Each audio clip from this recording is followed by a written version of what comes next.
Good morning, and welcome back to Daily Dhamma, a letter to our children. Today is December 11th, and our reading is Unbearable. When Tomas heard communists shouting in defense of their inner purity, he said to himself, "As a result of your not knowing, this country has lost its freedom, lost it for centuries perhaps, and you shout that you feel no guilt? How can you stand the sight of what you've done? How is it you aren't horrified? Have you no eyes to see?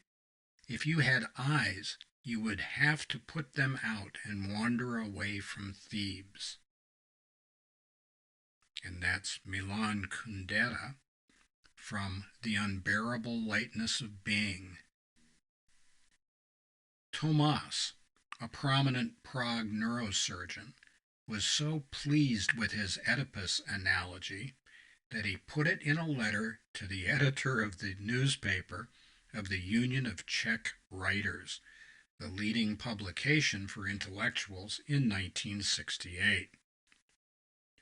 When the Soviets put an end to Dubček's Prague Spring, Tomas had his surgical privileges revoked and wound up assigned as a farm laborer until he and his wife died in a car wreck. Oedipus was the mythical king of Thebes who fulfilled a prophecy by inadvertently killing his father and marrying his mother. When he discovered what he had done, he gouged out his eyes with pins and wandered sightless away from Thebes.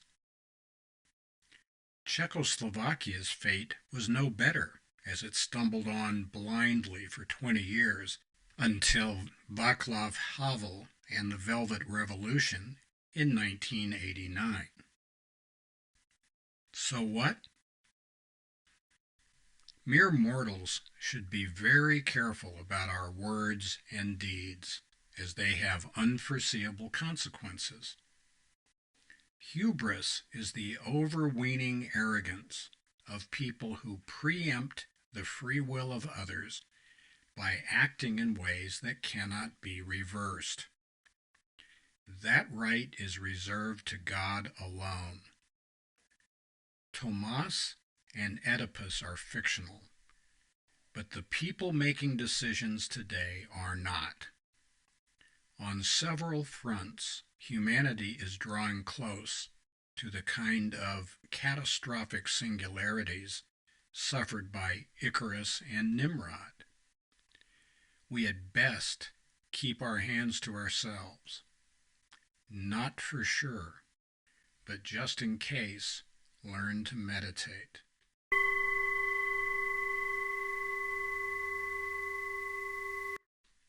Kundera knew what he was talking about, and we ignore these lessons from history at our peril.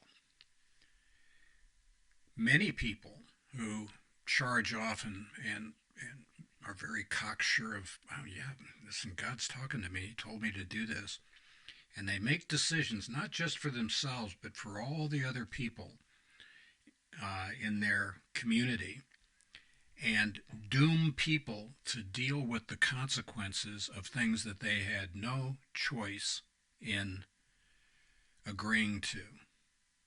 And this is a problem around the world. This isn't just in the United States. It's not just in Europe. It's not just in Japan or China or any place else.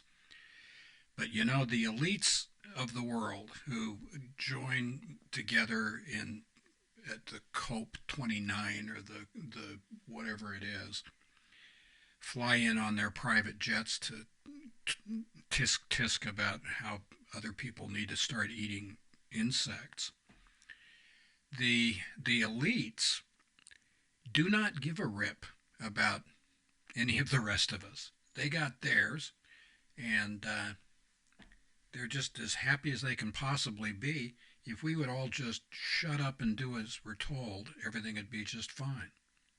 Now, there are consequences to this. We are not advocating that people run around and try to start stuff, but we are telling our kids, please learn how to meditate. When the balloon goes up, as surely it will someday, we're going to be left with how can we live with our loved ones with a certain amount of equanimity and grace. And happy trails to you until we meet again.